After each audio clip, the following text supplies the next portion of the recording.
आज चाहिँ कस्तो दामी दिन भएको छ यस्तै छ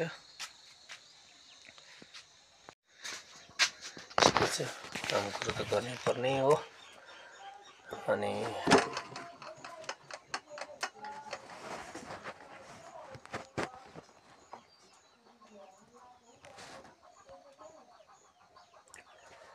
अब चाहिँ पानी बसाउनु पर्छ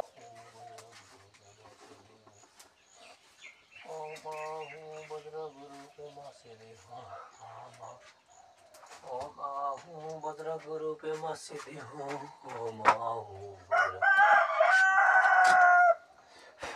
बज्र गुरु पे मस्जिद हो बज्र गुरु पे मस्जिद हो बज्र गुरु पे मस्जिद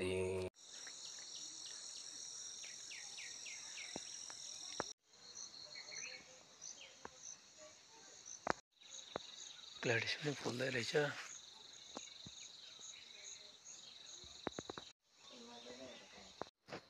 फलको यस्तै छ हाम्रो चाहिँ यसरी दाउराहरू हालेर राखेको हुनुपर्छ एकदमसँगले साह्रै झ्यालझुल रहेछ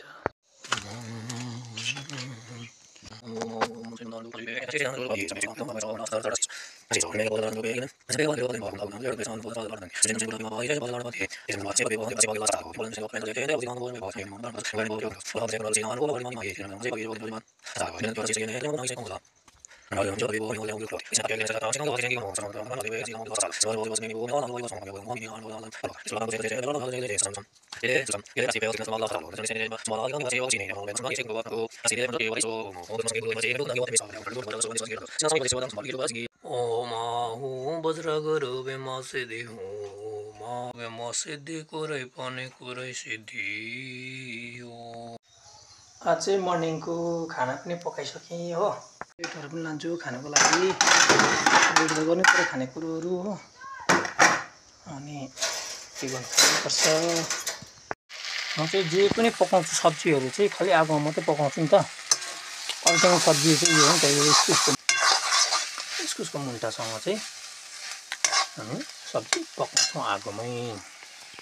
फाइनली मेरो चाहिँ अहिले सब्जी पाकिसक्यो आगोमा हो देशी सब्जी भन्छ यसलाई चाहिँ देशी बेसी चलाउनु पनि हुँदैन हो फाइनली पाकिसक्यो अब चाहिँ हामी यसलाई चाहिँ निकालेर चाहिँ यहाँ राख्छौँ अब चाहिँ खानेपट्टि हामी लाग्छौँ अब यस्तै छ गाउँले जिन्दगी आज चाहिँ हामी चाहिँ एकदमसँगले खाना खाँदै गरेको भिडियो हजुरसँग समावेश गरिरहेको छु खाँदैन खुर्सानी अनि अब यो मैसँग चाहिँ खानामा हालेर चाहिँ लब्र्या खान्छौँ हामी खाना चाहिँ आज चाहिँ हामीले अर्ग्यानिक जङ्गलको सब्जी यो चाहिँ गुर्बो भन्छ हो अनि यो गुर्बो चाहिँ हामी आगोमा पकाएर पानी नहालिकन एकदमै आगो छैन हेर्नुहोस् है यसै आगो एकदमै कम छ यसरी नै हामी पकाएर चाहिँ हो यो चाहिँ गुर्बो हो अनि यसलाई नै हामी चाहिँ अहिले पकाएको तासेर ओरिजिनल गुर्बो यही अर्ग्यानिक र पाक्न आँटिरहेको छ हो हाम्रो गुर्बो चाहिँ अब एकछिनमा चाहिँ अब तपाईँहरू के गर्नुहुन्छ कस्तो खानुहुन्छ है हामी चाहिँ अर्ग्यानिकै खान्छौँ यसरी खुर्सानीहरू